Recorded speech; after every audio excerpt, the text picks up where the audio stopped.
സ്ത്രീകളുടെ ജീവിതത്തിലെ ഏറ്റവും പ്രധാനപ്പെട്ട ഒരു കാലഘട്ടമാണ് ഗർഭാവസ്ഥ. നമ്മളോടൊപ്പം നമ്മുടെ ഉള്ളിൽ ഒരു കുഞ്ഞു ജീവൻ കൂടി വളരുന്ന ഒരു സമയം. അപ്പം നമുക്ക് ധാരാളമായിട്ട് നമ്മുടെ മാനസികമായിട്ടും ശാരീരികമായിട്ടും മാറ്റങ്ങൾ വരുന്ന ഒരു കാലഘട്ടമാണ്. ഈ സമയത്ത് നമ്മൾ കുറച്ചുകൂടെ ഹെൽത്തി ആയിട്ടിരിക്കണം. നമ്മുടെ ഭക്ഷണങ്ങളിൽ വേണ്ടത്ര ശ്രദ്ധ നൽകണം. കുറച്ചുകൂടെ ആരോഗ്യമായിട്ടിരിക്കാൻ വേണ്ടി എല്ലാവരും പറയാറുണ്ട്. ഒന്നാമത് തന്നെ പയറിൽ ധാരാളം പ്രോട്ടീൻ ഉണ്ട്. പിന്നെ മുളപ്പിക്കുകയും കൂടി ചെയ്ത് കഴിയുമ്പോൾ പ്രോട്ടീനോടൊപ്പം തന്നെ വൈറ്റമിൻ സി കൂടുന്നുണ്ട്. മെൻ്റലി നമ്മുടെ ആരോഗ്യം ഉറപ്പുവരുത്തണം. അതിനായിട്ട് ചെറിയ രീതിയിലുള്ള യോഗയും മെഡിറ്റേഷനും ഒക്കെ ചെയ്യുന്നത് ഗർഭിണിയായിരിക്കുന്ന ഒരാൾക്ക് നല്ലതാണ്. ഹായ്, ഞാൻ ഡോക്ടർ പ്രിയ, Q1B ഹെൽത്ത് കെയറിലെ ഹോമിയോപ്പതിക് ഫിസിഷ്യനാണ്. സ്ത്രീകളുടെ ജീവിതത്തിലെ ഏറ്റവും പ്രധാനപ്പെട്ട ഒരു കാലഘട്ടമാണ് ഗർഭാവസ്ഥ. നമ്മളോടൊപ്പം നമ്മുടെ ഉള്ളിൽ ഒരു കുഞ്ഞു ജീവൻ കൂടി വളരുന്ന ഒരു സമയം. അപ്പം നമുക്ക് ധാരാളമായിട്ട് നമ്മുടെ മാനസികമായിട്ടും ശാരീരികമായിട്ടും മാറ്റങ്ങൾ വരുന്ന ഒരു കാലഘട്ടമാണ്.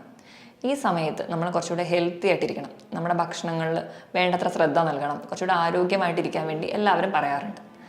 അപ്പോൾ ഇന്ന് നമുക്ക് എന്തൊക്കെ ഭക്ഷണങ്ങളാണ് സ്ത്രീകൾ ഗർഭിണിയായിരിക്കുമ്പോൾ കഴിക്കാൻ പാടില്ലാത്തത് എന്നൊരു വിഷയത്തെക്കുറിച്ച് സംസാരിക്കാം. ഏറ്റവും ഒന്നാമതായിട്ട് എനിക്ക് പറയാനുള്ളത് മെർക്കുറി അടങ്ങിയ ഭക്ഷണങ്ങൾ കഴിക്കരുത്.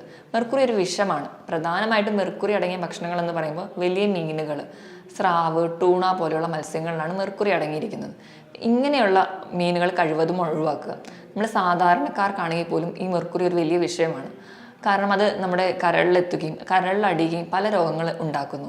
അതുകൊണ്ട് തന്നെ മാക്സിമം ഇപ്പം ഇത് കഴിക്കണം അത്ര ആഗ്രഹമുള്ളവരാണെങ്കിൽ മാസത്തിൽ മാക്സിമം ഒരു 2 തവണ മാത്രം കഴിക്കാം എന്നാണ് പറയപ്പെടുന്നത്. അത്രയധികം വിഷമാണ് നമുക്ക് മെർക്കുറി. അപ്പം ഈ വക ഭക്ഷണങ്ങൾ ഒഴിവാക്കുക. രണ്ടാമതായിട്ട് പറയുന്നത് മെയിനായിട്ട് കഫീനാണ്. കഫീൻ എന്ന് പറയുമ്പോൾ നമ്മളെ വീട്ടിൽ ഉണ്ടാക്കുന്ന കാപ്പി, അതുപോലെ ഗ്രീൻ ടീ, എല്ലാ കോള ഡ്രിങ്ക്സിൽ, അതുപോലെ എനർജി ഡ്രിങ്ക്സിലൊക്കെ കഫീൻ ഉണ്ട്. നമ്മൾ കഴിക്കുന്ന ചോക്ലേറ്റിലും 1% കഫീൻ അടങ്ങിയിട്ടുണ്ട്. ഇത് സ്ഥിരമായി കഴിക്കുന്നത് വളരെ ദോഷകരമായിട്ട് പറയുന്നുണ്ട്. ഏറ്റവും മിനിമം ആയിട്ട് പറയുന്നത് 20 മില്ലിഗ്രാം വരെ ഒരു ദിവസം ഗർഭിണികൾക്ക് കഴിക്കാമെന്നാണ്. അതിൽ കൂടുതലായി കഴിഞ്ഞാൽ ഇത് പ്ലാസൻ്റ വഴി നമ്മുടെ ഭ്രൂണത്തിലെത്തുകയും അത് ഭ്രൂണത്തിൻ്റെ വളർച്ച കുറയും. അതുപോലെ തന്നെ വേണ്ട ആരോഗ്യമില്ലാതിരിക്കുകയും കാരണമാകുന്നുണ്ട്. അതുപോലെ പെട്ടെന്ന് നേരത്തെ ഡെലിവറി വരാനും അതുപോലെ അബോർഷന് വരെ ചാൻസ് ഈ കഫീൻ കൂടുമ്പോൾ ഉണ്ടാവുന്നതായിട്ടാണ് പറയപ്പെടുന്നത്. കുഞ്ഞുങ്ങൾക്ക് അവരുടെ വളർച്ചയെ ബാധിക്കുന്നത് പോലെ തന്നെ അവരുടെ അമ്മമാർക്ക് അല്ലെങ്കിൽ ഗർഭിണികൾക്ക് അസിഡിറ്റി പോലെയുള്ള ബുദ്ധിമുട്ടുകൾ ഉണ്ടാവുന്നുണ്ട്. അതുപോലെയാണ് അവർക്ക് ഹൃദയമിടിപ്പ് കൂടുതലായിട്ട് പാൽപിറ്റേഷനായിട്ട് അനുഭവപ്പെടുക. ഇതൊക്കെ ഈ കഫീൻ അധികമായി ചെല്ലുമ്പോൾ അവർക്ക് അനുഭവപ്പെടാറുണ്ട്. അതുപോലെ തന്നെ നമ്മൾ പൊതുവേ ഗർഭിണിയായിരിക്കുമ്പോൾ ഹെൽത്തി ഫുഡ് കഴിക്കണം എന്ന് പറയുമ്പോൾ മാക്സിമം ജങ്ക് ഫുഡുകൾ ഒഴിവാക്കുക, ഹോട്ടൽ ഭക്ഷണങ്ങൾ ഒഴിവാക്കുക. ഇപ്പോൾ ചൈനീസ് ഫുഡുകൾ, അതുപോലെ ഫാസ്റ്റ് ഫുഡുകൾ, അതിൽ നമ്മൾ അങ്ങനത്തെ ഭക്ഷണങ്ങൾ കഴിവതും ഒഴിവാക്കുക. കാരണം ഇങ്ങനെയുള്ള ഭക്ഷണങ്ങൾ അജിനോമോട്ടോ എന്ന് പറയുന്നൊരു കോമ്പൗണ്ട് ഉണ്ട്. ഈ അജിനോമോട്ടോ എന്ന് പറയുന്നത് മോണോസോഡിയം ഗ്ലൂട്ടാമേറ്റ്.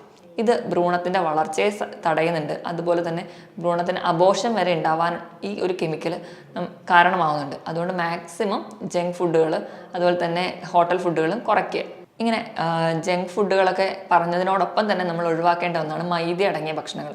നമ്മൾ കഴിക്കുന്ന പൊറോട്ട പോലെയുള്ള ഭക്ഷണങ്ങളാണെങ്കിൽ നമുക്കറിയാം, ഒന്നാമത് ഗർഭിണിയായിരിക്കുമ്പോൾ മലബന്ധം ഒരു കാരണമായി കാണാറുണ്ട്. പല സ്ത്രീകൾക്ക് മലബന്ധം ഉണ്ടാവാറുണ്ട്. നമ്മൾ ഈ മൈദ അടങ്ങിയ പോലെ ഭക്ഷണങ്ങൾ കൂടുതലായി കഴിക്കുകയാണെങ്കിൽ ഇത് കൂടുതൽ ബുദ്ധിമുട്ടുണ്ടാകും. പൈൽസ് പോലെയുള്ള ബുദ്ധിമുട്ടുകൾ ഗർഭിണികൾക്ക് ഉണ്ടാവാനുള്ളൊരു കാരണമായി പറയുന്നുണ്ട്. ഇനി നമ്മൾ സാലഡുകളൊക്കെ ഗർഭിണികൾ കൂടുതലായി കഴിക്കണം എന്ന് പറയാറുണ്ട്.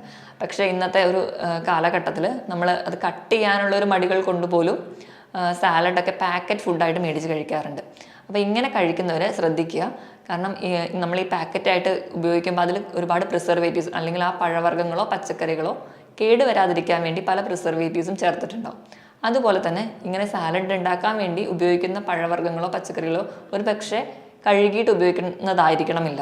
അപ്പം ഇങ്ങനെ കഴുകാതെയൊക്കെ ഉപയോഗിക്കുന്നതിൻ്റെ ഭാഗമായിട്ട് ടോക്സോപ്ലാസ്മോസിസ് എന്നൊരു അണുബാധ ഉണ്ടാവാനുള്ള ചാൻസ് വളരെ കൂടുതലാണ്. അപ്പം മാക്സിമം നമ്മൾ തന്നെ വീട്ടിൽ അത് പഴവർഗ്ഗങ്ങളും പച്ചക്കറികളും സീസണൽ ആയിട്ടുള്ള പച്ചക്കറികളും പഴവർഗ്ഗങ്ങളും മേടിക്കാൻ വേണ്ടി ശ്രദ്ധിക്കുക.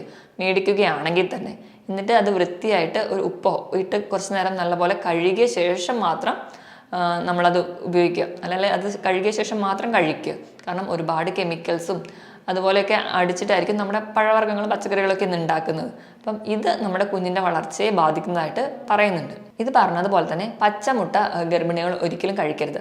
കാരണം പച്ചമുട്ടയിൽ നമുക്കറിയാം ആ മുട്ട കംപ്ലീറ്റ് ആയിട്ട് വേവാത്തത് കൊണ്ട് സാൽമോണെല്ല ബാക്ടീരിയ എന്ന് പറയുന്ന ഒരു ഇൻഫെക്റ്റീവ് ഓർഗാനിസം ഉണ്ടാകാം. ഇത് സ്ത്രീകൾക്ക് പനി പോലെയുള്ള ഇൻഫെക്ഷൻസ് ഉണ്ടാകുന്നതായി കാണാം. ഫുഡ് പോയ്സൺ ഉണ്ടാകുന്നത് വഴിയാണ് അവർക്ക് പനി ഉണ്ടാകുന്നത്. അതുപോലെ സ്ത്രീകൾക്ക് വയറുവേദന, ഓക്കാനം, ഛർദി പോലെയുള്ള ബുദ്ധിമുട്ടുകൾ ഉണ്ടാവാറുണ്ട്. അത് കാരണം എന്താണെന്ന് വെച്ചിട്ടുണ്ടെങ്കിൽ ഈ ബാക്ടീരിയ നമ്മൾ കംപ്ലീറ്റ് ആയിട്ട് വേവാത്തപ്പോൾ നമ്മുടെ വയറിൽ നമ്മൾ ആ ഒരു ഗർഭിണിയായിരിക്കുന്ന ഒരു അവസ്ഥ എന്ന് പറഞ്ഞാൽ കുറച്ചുകൂടെ സെൻസിറ്റീവ് ആയിരിക്കും. അതുകൊണ്ടാണ് പൊതുവേ ഇങ്ങനെ സാൽമോണല്ല ബാക്ടീരിയയുടെ ഇൻഫെക്ഷൻ നമുക്ക് പെട്ടെന്ന് ഉണ്ടാവുന്നത്. അപ്പോൾ പ്രധാനമായും ഈ പച്ച മുട്ട അടങ്ങിയതാണ് മയണൈസ്, ഐസ്ക്രീം, കേക്ക്. ഇത് മാക്സിമം കുറച്ച് ഉപയോഗിക്കാൻ വേണ്ടി ശ്രദ്ധിക്കുക. അതുപോലെ തന്നെ നമ്മൾ വീട്ടിൽ ഉണ്ടാക്കുന്ന ഓംലെറ്റുകൾ പകരം ബുൾസൈ ഒക്കെ ഉണ്ടാക്കി എല്ലാവരും കഴിക്കാറുണ്ട്. അപ്പോൾ അങ്ങനെ ഒരു സ്റ്റേജിൽ നമ്മൾ കഴിക്കുകയാണെങ്കിലും അതും കംപ്ലീറ്റ്ലി കുക്ക്ഡ് അല്ല. അപ്പോൾ മാക്സിമം മുട്ട പുഴുങ്ങി കഴിക്കാൻ വേണ്ടി ശ്രദ്ധിക്കുക. അതായിരിക്കും നമുക്ക് കുറച്ചും കൂടി ഹെൽത്തി ആയിട്ട് ഉണ്ടാവുക. ഇതുപോലെ തന്നെയാണ് നമ്മൾ മുളപ്പിച്ച പയർ കഴിക്കുന്നത്. നമുക്കറിയാം ഏറ്റവും ഹെൽത്തി ആയിട്ട് അല്ലെങ്കിൽ എല്ലാവരും ഡയറ്റിൽ ഇൻക്ലൂഡ് ചെയ്യാൻ പറയുന്ന അല്ലെങ്കിൽ ഉൾപ്പെടുത്താൻ പറയുന്ന ഒരു വസ്തുവാണ് മുളപ്പിച്ച പയർ. ഒന്നാമത് തന്നെ പയറിൽ ധാരാളം പ്രോട്ടീൻ ഉണ്ട്. പിന്നെ മുളപ്പിക്കുകയും കൂടി ചെയ്ത് കഴിയുമ്പോൾ പ്രോട്ടീനോടൊപ്പം തന്നെ വൈറ്റമിൻ സി കൂടുന്നുണ്ട്. അപ്പം പൊതുവേ മുളപ്പിച്ച പയർ നല്ലതാണെന്നാണ് പറയാം. പക്ഷെ ഗർഭിണികൾ മുളപ്പിച്ച പയർ കഴിക്കാത്തതാണ് നല്ലത്. കാരണം ഇങ്ങനെ മുളപ്പിച്ച പയറിനകത്ത് ഈ പറയുന്ന പോലെ സാൽമോണല്ല ബാക്ടീരിയ വളരാൻ വലിയൊരു ഘടകങ്ങൾ അവിടെ ഉണ്ട്. കാരണം ആ ഈർപ്പത്തിലൊക്കെ ഈ ബാക്ടീരിയകൾ ഇരിക്കും. പൊതുവേ ഇങ്ങനെ മുളപ്പിച്ച പയറൊക്കെ എല്ലാവരും സാലഡായിട്ട് വേവിക്കാതെയാണ് കഴിക്കുക. ഇങ്ങനെ സാൽമോണല്ല ബാക്ടീരിയ നമ്മുടെ വയറിലെത്തുകയും അത് പ്ലാസന്റ വഴി ഭ്രൂണത്തിലെത്തുകയും അത് ഭ്രൂണത്തിൻ്റെ വളർച്ചയെ വരെ ബാധിക്കുന്നുണ്ട്. അപ്പം മുളപ്പിച്ച പയർ കഴിക്കാത്തതാണ് ഗർഭിണികൾക്ക് നല്ലത്. അതുപോലെ ഗർഭിണിയായിരിക്കുന്ന സ്ത്രീകൾ മദ്യം തീരെ ഉപയോഗിക്കരുത്. കുറച്ച് വെസ്റ്റേൺ കൾച്ചറിൻ്റെ ഒക്കെ ഒരു കടന്നു വരവോടുകൂടി നമ്മുടെ നാട്ടിലും സ്ത്രീകളിൽ ചെറിയ തോതിലെങ്കിലും മദ്യം ഉപയോഗിക്കാറുണ്ട്. പക്ഷേ ഗർഭിണിയായിരിക്കുമ്പോൾ പൂർണ്ണമായിട്ട് മദ്യം ഒഴിവാക്കുക. കാരണം കുഞ്ഞുങ്ങൾക്ക് ആൽക്കഹോൾ ഫീറ്റൽ സിൻഡ്രോം എന്ന് പറയുന്ന ഒരു കണ്ടീഷൻ ഉണ്ടാവാൻ ചാൻസ് ഉണ്ട്. അതുപോലെ അബോർഷൻ ഉണ്ടാവാനുള്ള ചാൻസ് ഉണ്ട്. അതുപോലെ ഇങ്ങനെ മദ്യപിക്കുന്ന അമ്മമാരാണെങ്കിൽ കുഞ്ഞുങ്ങൾക്ക് പല ലേണിംഗ് ഡിസോർഡർ, അതുപോലെ തന്നെ ഹൃദയത്തിൻ്റെ വാൽവിന് ചില തകരാറുകൾ, ഹൃദയമിടിപ്പിലൊക്കെ ചില വേരിയേഷൻസ് ഒക്കെ കാണാറുണ്ട്. അപ്പം നമ്മൾ കഴിവതും ഈ ഒരു സമയത്തെങ്കിലും മദ്യം പൂർണ്ണമായും ഒഴിവാക്കുക. ഇനി ഞാൻ പറയുന്നത് ചില പഴവർഗ്ഗങ്ങളെ കുറിച്ചാണ്. അതിലൊന്നാമത്തേതാണ് നമ്മൾ പൈനാപ്പിൾ. പൈനാപ്പിൾ എന്ന് പറയുന്നത് ധാരാളം നാരുകളും വൈറ്റമിൻസൊക്കെ അടങ്ങിയ ഒരു പഴവർഗ്ഗമാണ്. പക്ഷേ ഗർഭിണികൾ ഇത് അമിതമായി കഴിച്ചു കഴിഞ്ഞിട്ടുണ്ടെങ്കിൽ പൈനാപ്പിളിൽ ബ്രൊമാലിൻ എന്ന് പറയുന്ന ഒരു കമ്പോണൻ്റ് ഉണ്ട്. ഈ ഒരു കമ്പോണൻ്റ് നമ്മുടെ യൂട്രസ് പെട്ടെന്ന് കൺട്രാക്ട് ചെയ്യാനും റിലാക്സ് ചെയ്യാനും കാരണമാക്കും. അതുകൊണ്ട് തന്നെ നമുക്ക് ചിലപ്പോൾ അബോർഷൻ വരെ ഉണ്ടാവാം. അപ്പോൾ ഇത് അധികമായി കഴിക്കുന്നത് ഗർഭിണികൾക്ക് അത്ര നല്ലതല്ല. അതുപോലെ തന്നെ പപ്പായയും ഒരു മിതമായ അളവിൽ കഴിക്കുന്നതിൽ വലിയ തെറ്റില്ല. പക്ഷേ നമ്മൾ പച്ച പപ്പായയാണ് കഴിക്കുന്നതെങ്കിൽ പപ്പായയിലുള്ള പപ്പൈൻ എന്ന് പറയുന്ന ഒരു ഘടകം ഈ പറഞ്ഞ പോലെ യൂട്രസിനെ പെട്ടെന്ന് കൺട്രാക്ട് ചെയ്യാനും റിലാക്സ് ചെയ്യാനും കാരണമാവുന്നുണ്ട്. അതുവഴി നമുക്ക് ചിലപ്പോൾ അബോർഷൻ വരെ ഉണ്ടാവാം.